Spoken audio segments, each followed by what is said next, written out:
Greenland America की अगली state बन सकता है क्या?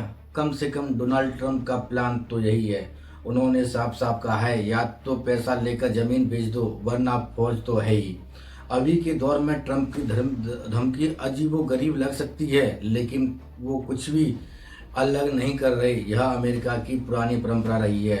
उसने अपनी जमीन का एक बड़ा हिस्सा इसी विधि से अपने नाम किया है। कुछ तो उसने पैसे देकर खरीदे हैं, जबकि कई इलाकों पर बाहुबल से कब्जा किया है। आपने अलास्का के बारे में काफ़ी सुना होगा कि अलास्का खरीदने वाली कहानी तो कई बार सुनी होगी, लेकिन कई बरस पहले अमेरिका की एक ऐसी ज़मीन खरीदी थी जिससे उसका साइज रातों रात डबल हो गया था। उस अकेली शॉपिंग से अमेरिका ने तकरीबन 15 राज्य का निर्माण किया। ये 1803 की बात है। अमेरिका को आज़ाद हुए 27 बरस हो चुके थे। उस वक्त अमेरिका में महज 17 राज्य थे। बाकी जमीन पर यूरोप के अलग अलग देशों का कब्जा था। एक ही इलाके का लुसियाना था। इसकी सीमा दक्षिण में फ्लोरिडा से लेकर उत्तर में कनाडा तक फैली थी। 1830 में यह इलाका फ्रांस के कंट्रोल में था। यह अमेरिका के बीचों बीच पड़ता था, जबकि अमेरिकी सरकार का कंट्रोल पूर्वी इलाके तक ही था।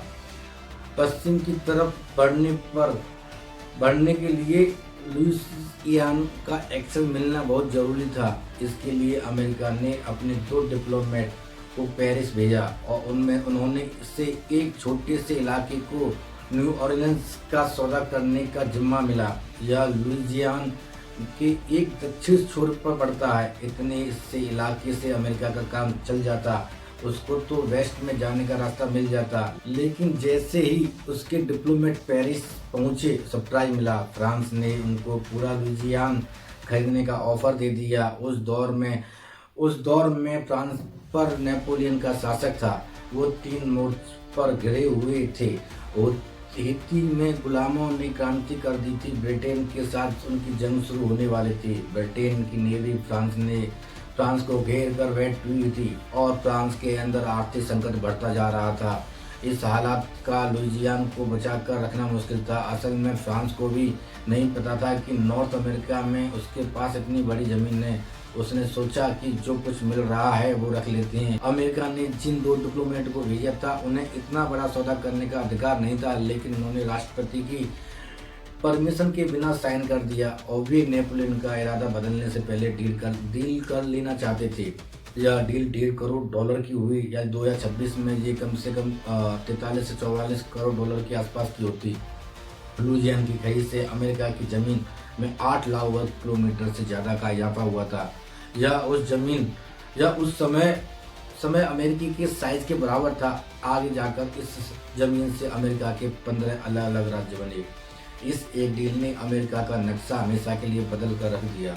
अब अगले सौदे की तरफ चलते हैं। तो यह डील ना हुई होती तो पाम बीच, जहाँ पर डोनाल्ड ट्रंप का घर रहते हैं, वहाँ घर नहीं होता। उनकी ज़मीन पर स्पेन का कोई शहर बसा होता। हम बात कर रहे हैं फ्लोरिडा की।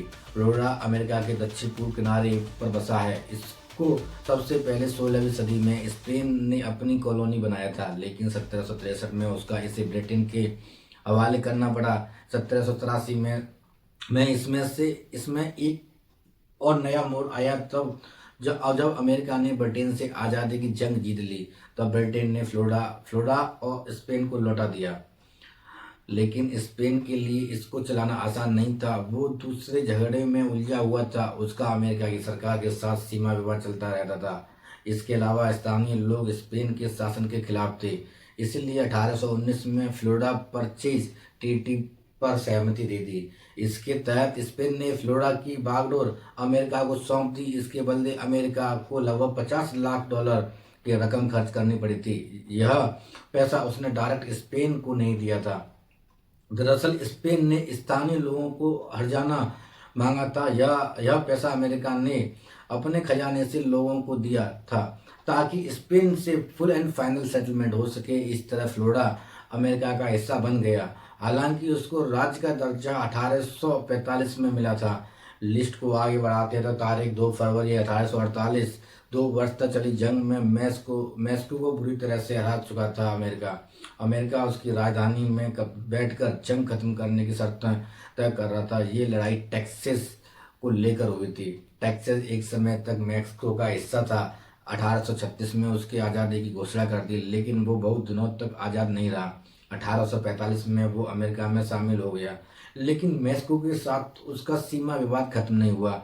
उसी साल अमेरिका ने मैक्सिको को कैलिफोर्निया और न्यू मैक्सिको का इलाका बेचने का प्रस्ताव दिया। मैक्सिको इसके लिए तैयार नहीं हुआ। डील टूटने के बाद तनाव काफ़ी बड़ा और बढ़ गया था। उसने टेक्सास बॉर्डर पर सेना भेज दी, तब मैक्सिको को सेना उतारनी पड़ी। मई 1846 में दोनों देशों के बीच जंग शुरू हुई।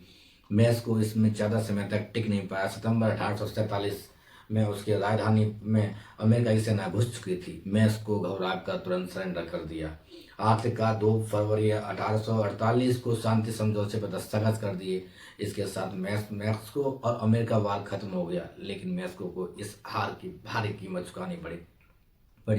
टेक्सास की सीमा को स्वीकार करना पड़ा। इसके अलावा 5 लाख वर्ग किलोमीटर से ज़्यादा का इलाका अलग से अमेरिका को देना पड़ा। इसी जमीन पर मौजूदा समय में कैलिफोर्निया और एरिजोना और कैरोलिना,